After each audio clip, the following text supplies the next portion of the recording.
You're about research and restoration. So thank you for sharing your time with us here. Thank you for having us. Oh gosh, yes, yes. You can put your bags down so you don't have to carry. You're totally safe. You're not going anywhere here. Nobody's gonna get. But this is my husband. I'm gonna let him introduce y'all to Kaiaulu in the sense of how she got started, and then we'll go from there. Anybody doing telephone? No. Okay. You want to start with that or after? Let's start with that. So we're gonna kind of just welcome ourselves to the space. Do you want me to hand it over to you? Yeah, so usually Shannon does protocol. She's our vice president, but also a big part of the cultural advisor. Make sure we're touching on the cultural aspect, especially Hawaiian culture here, very big for us. So we just want to come here. We want to kind of greet the space, introduce ourselves to the space, also clear our energy because we want to make sure we're coming with very pono, good intentions here. So we'll open up the space, and then before we leave, we'll also just like go around, ask everybody how they're doing, and we'll also close it. So in Hawaiian culture, it's very important when you open something, you close it and you finish it. Hopefully this girl cooperates. So we'll start. We'll start with 3 deep breaths in and out. And I want to just invite you guys to look at the landscape. We have a beautiful rainbow on Nui Nui here, which is a big blessing. Rain, honestly, is a big blessing for us. That's kind of why we're starting to do all this, is to reforest, call down the cloud line. Obviously, a big reason of why Lahaina fire happened to us is because we're so dry, because the lands have been neglected. So Uncle Jeremy was like, hey, we want it to be fixed, and we're going to do it. So just kind of watching. Shannon's very big. It's called Kilo, and just watching your elements, being open to them. So I'll lead you in 3 deep breaths. Hanumai is in, Hanuaku is out. So Hanumai, Hanuaku, in, Hanumai, Hanuaku. Last one. Set your intention for this space, what you want to gather today, what you want to do today. And also invite all the positive things in and release anything heavy that you're going through. Last breath, Hanumai. Out, Hanuaku.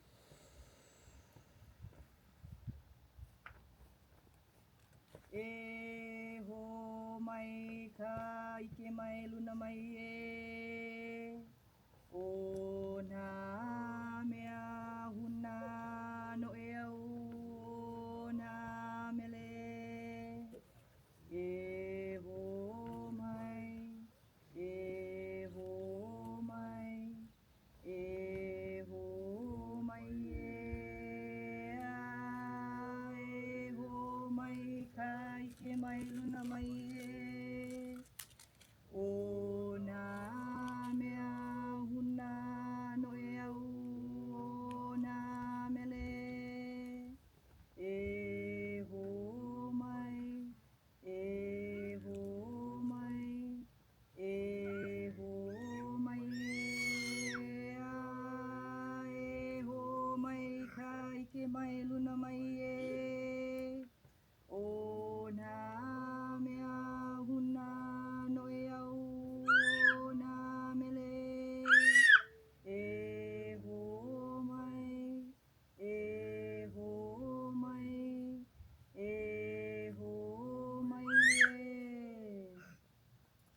So that chant is called E ho mai, and pretty much calling on our gods, no matter what gods you believe in, calling on our gods, our ancestors, our kupuna, which is the people who came before us, and just asking them for the knowledge, for the strength. Shannon always touches on, we come as ourselves, but we also bring all of our ancestors behind us and all the great attributes and things that they've done in life. We bring that all with us, and it comes through our DNA. So, you might just think, oh, I'm here by myself. No, you have all of your ancestors behind you that are constantly with you, constantly helping to guide you in many ways. So just calling them to be here in this space with us, help us to be strong throughout whatever it is, asking them to give us the guidance, and kind of you use that chant to, if you're asking for something, that chant can help you to bring it. But she always says, when you ask for something, you better be ready to receive it, and you better be ready to, like, we in Hawaiian we say awamu kuleana, like you hold that responsibility. So don't ask for something unless you're ready for it. But thank you guys for participating in the protocol with us, and Uncle Jeremy will kind of introduce Kaiaulu You guys initiative. get comfortable, sit down. Whatever you guys do is gonna be a hot minute. You guys are from USC, right? California State University, Channel Islands. CSU, Channel Islands. Yeah, baby. Yes. Sorry, I didn't want to No, it's all good. insult it. UCLA, Berkeley, you know. You only insulted Sean with the USD reference. Okay. I went to UCLA. So Kaiaulu, how it started? Yeah, clearly, you guys in California and in LA area, you guys have been through the same thing: consistent wildfires, consistent lack of proper management of resources. So in West Maui, well, in the island of Maui itself, but more particular West Maui, we're the second wettest spot in the island. We're number 8 wettest spot in the world. I am almost 50 years old. In all of my life, there has never been such a thing as called water restriction. We never had water restriction. But for the last 7 years, every year we've been on water restriction. So do I have any soccer, football, baseball players, or just open field players? Anybody, just recreational? Awesome. All of our kids in West Maui, this is the condition of our parks because of our water restrictions. It is owned by private entities. So I'm going to give you some numbers. And think about it as, when I say private versus public, it means County of Maui controlled versus privately controlled. Now in the state of Hawaii, water is a public trust. You cannot sell water in the state of Hawaii. What they do is they sell for the transmission of water, right? So in West Maui, we publicly only own and control 23% of our water resource. How is that possible with a public trust doctrine? Well, during the overthrow, during the plantations, big power, big developments, plantation owners continued that control. So all of this was once pineapple and sugarcane fields. In 1999, they shut it down to what you see now. This is the result. Now, yes, Brother Man is recording me, and I regret saying this, but the one thing the plantation did help us with is it takes water to create water. So meaning the more water in the ground, the more moisture we have in the ground, the more evaporation causes more precipitation, which causes more percolation into the ground, right? So it's a nice cycle that we all need to survive. When the plantation shut down, they diverted the water. So if you look at this landscape, it's a great timing for you guys. Look at how brown everything is. And look at the tourist resort area. Yeah. So you guys staying at a hotel? Camp Olawalu. Awesome. I say that with a double-edged sword because the owner of Camp Olawalu is one of the biggest devils of West Maui. He controls all the water. He takes all of our ancestral burials and he throws them in his closet and he makes comments. What you gonna do about it? I have your ancestors in my closet in a box. So a good human being, basically. very, very, very decent human being. But as you can see, all of that down there. So now all the tourists that spend, $6, $8, $12, $1,400 a night for a room, what they don't realize is we have no infrastructure.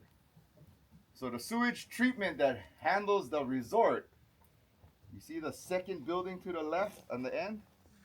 That's where their sewage pipe comes out and it pumps it into the beach where all the tourists are like, yay, I love the ocean. The problem with that is on the left side of that last building, that's called Canoe Beach. That's where all of our kids practice our cultural rights. Canoe paddling, diving, all of that resource collection. And so we gotta eat our food in shit. Literally. As we go out and paddle, you'll see turds float by. You'll see tampons float by. You'll see all of that stuff floating by. And that's what we go through. Now, a lot of the people that I have this discussion with, they tell us you're very anti-white, anti-American. Well, when they tell me I'm racist, I want you to look at my wife. She's from Texas, right? So I'm not anti-white. If you guys met my mother is 100% Kaiaulu. She's white. So I'm not racist. I'm anti-stupidity. We're not anti-American.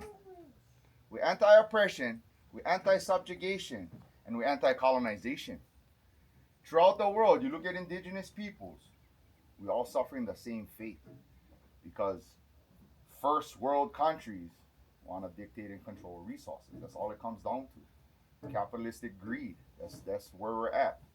So when Jordan was mentioning about your ancestors, that's what I wanted to touch up on in the beginning. In Hawaii, I represent my name. I represent my family, not my parents. I represent my grandparents, my great-grandparents. I represent 30 generations prior to me. I represent 1,000 generations prior to me.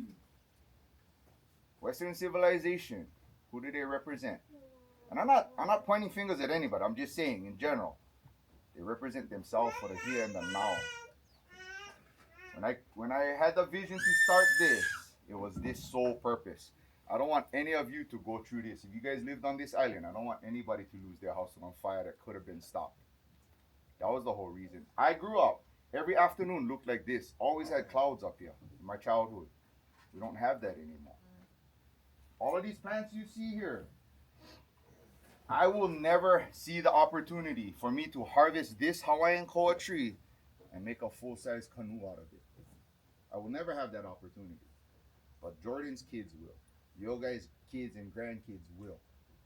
I won't. So this is not for me. This is for the generations beyond me. Likewise, I represent the generations before me. Right?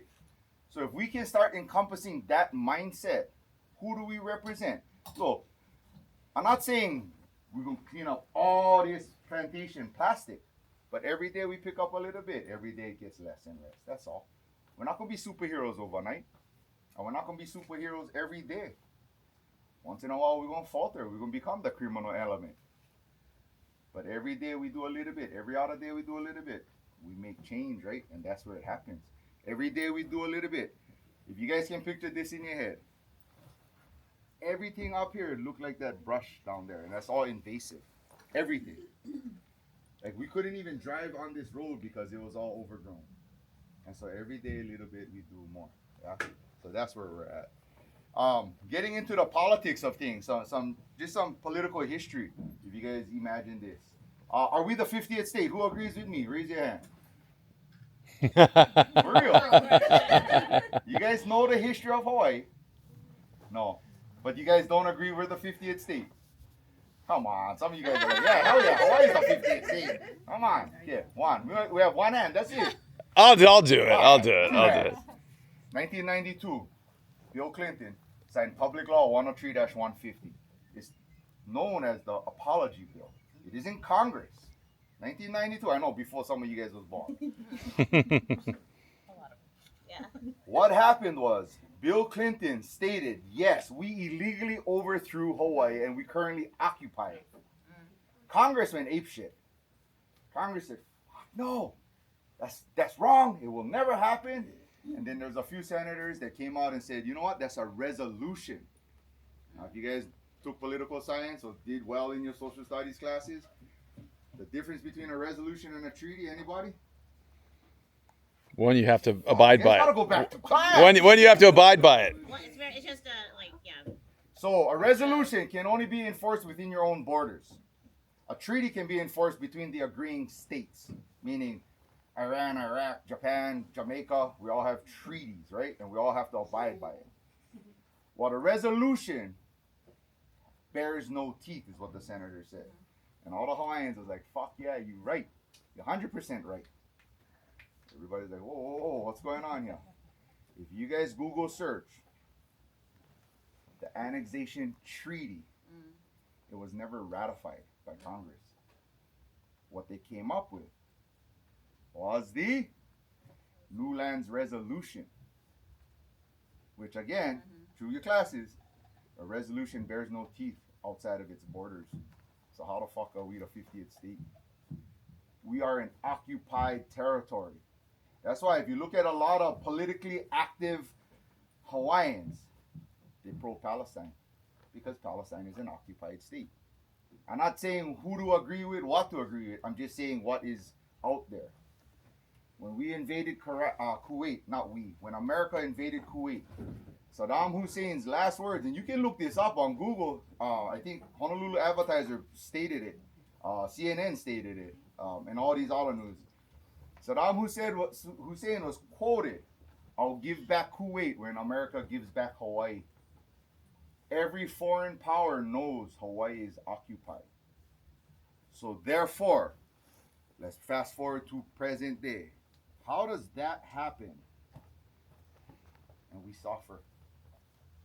Right now, me and my wife, we pay our mortgage. We lost our house. We lost everything. All we have is what you see here and our dogs. We lost everything. I still got to pay my mortgage. Now we got to pay rent for a 2-bedroom. It's $4,000.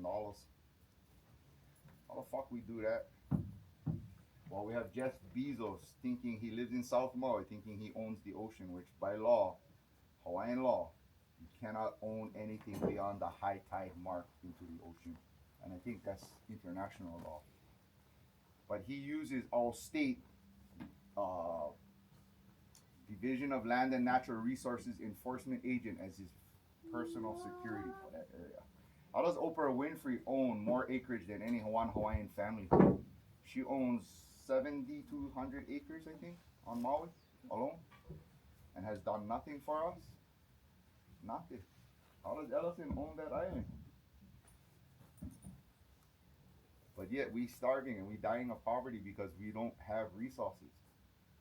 78% of all Hawaiian families are considering moving out of state. Hawaii's #1 export, Hawaiians.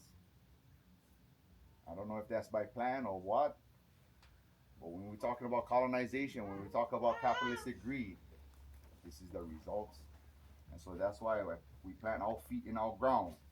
And despite all these obstacles, we're trying to make a better future for all of us. Not just Hawaiians, not just Hawaii residents, but for all of us. When you guys come back 10, 15, 20 years from now, if you guys can afford it by then, you guys gonna look up there like, holy shit, I had a hand in that. And you guys gonna see green in the middle of brown. That's the hope. Yeah, so when you guys come back, you can hopefully tell your kids, look at what we did, look at what we are a part of.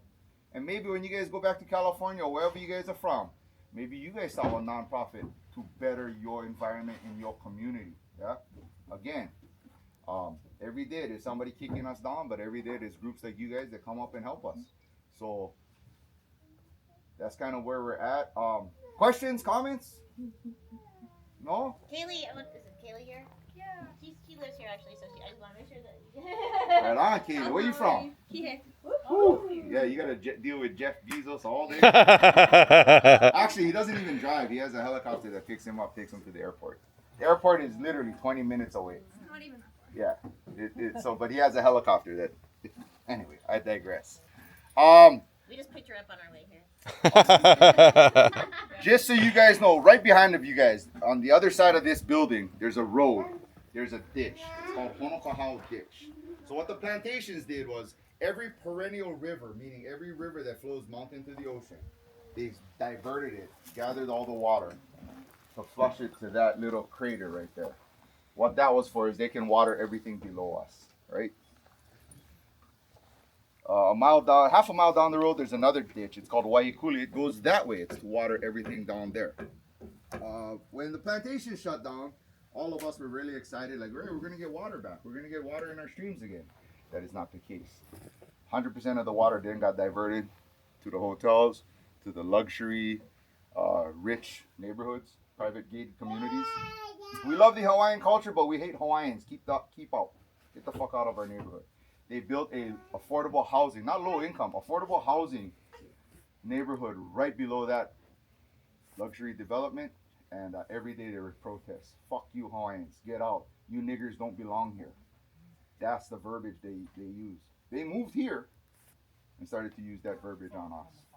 So when me and my wife first after the fire had to find housing and we were panicked, we were looking everywhere, there were people in our neighborhood. You guys don't belong here. I mean, in the complex we were in, you don't belong here. What are you doing here? Get out. Stop it. I can only go back 7 generations of my family. This lady moved here probably, 15, 20 years ago, and then she's a kama'aina. Or as most of the white people say, I'm a kamina, and I deserve my kamina discount. Kama'aina means local resident, local, right? So you get a local discount, but nobody can say kama'aina, so they say kamina. Or some of them actually do say hakuna matata discount, so sorry. Perfect. Excellent. Culturally appropriate. Yeah, before the Lion King, you guys are still too young. I know it's hard. It's hard. Every year it gets harder, dude. Yes. Every year. Yes. There's a bit of a range though, so there are people that get Okay, it. all right. Anyway, upon that negativity, we still move forward. We still hold on more, but we still try to remember this phrase, please, everybody. Aloha ke kahi I ke kahi. Again, say it with me. Aloha ke kahi I ke kahi. That just means love one another. It's the bottom line. That's all we gotta do.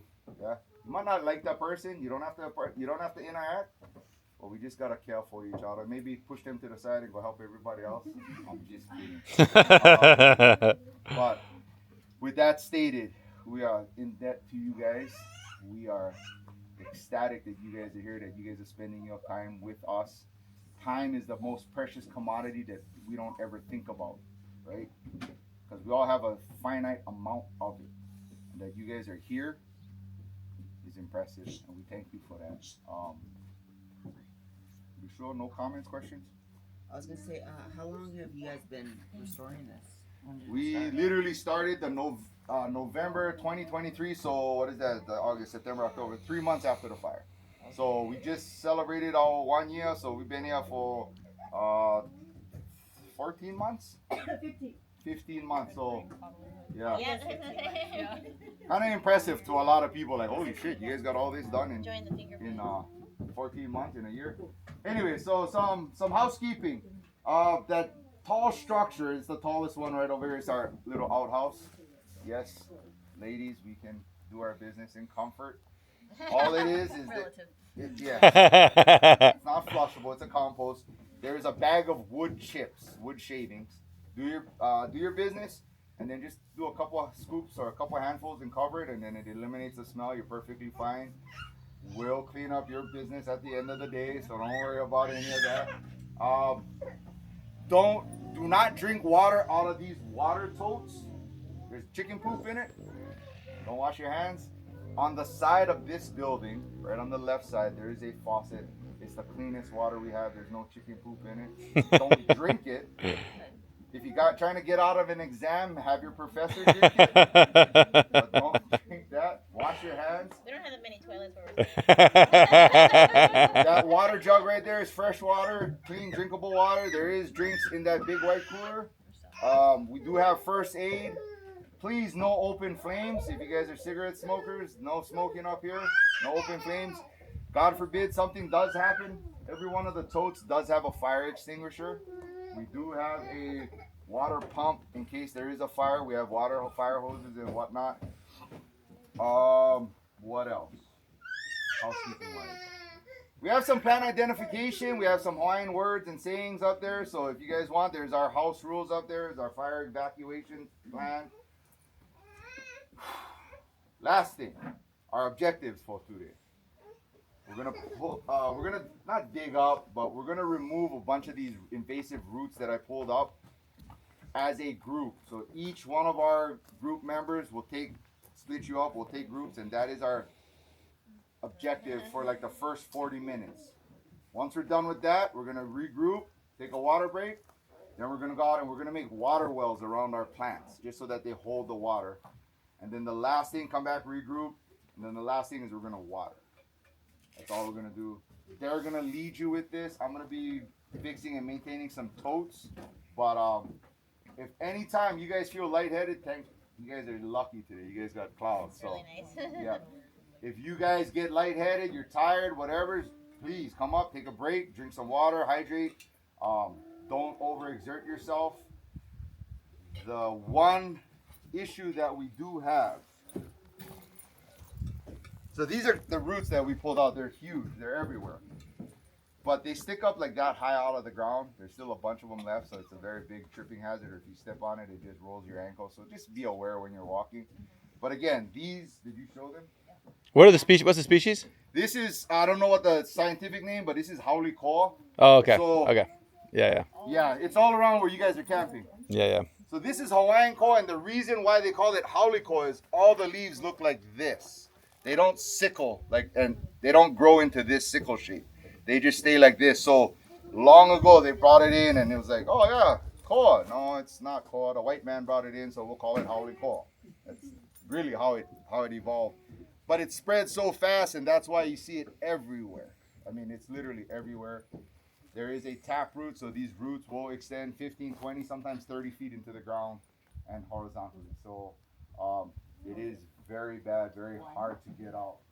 So again, we're probably going to just start. Grace will have one group. Katie will have one group. Riley will have a group. Kristen will have a group. And Jordan will have a group. Let's just evenly split up. We're going to start from the top, work our way down. All we need to do is across the road there, we can chuck it right into the grass there, because this doesn't regrow.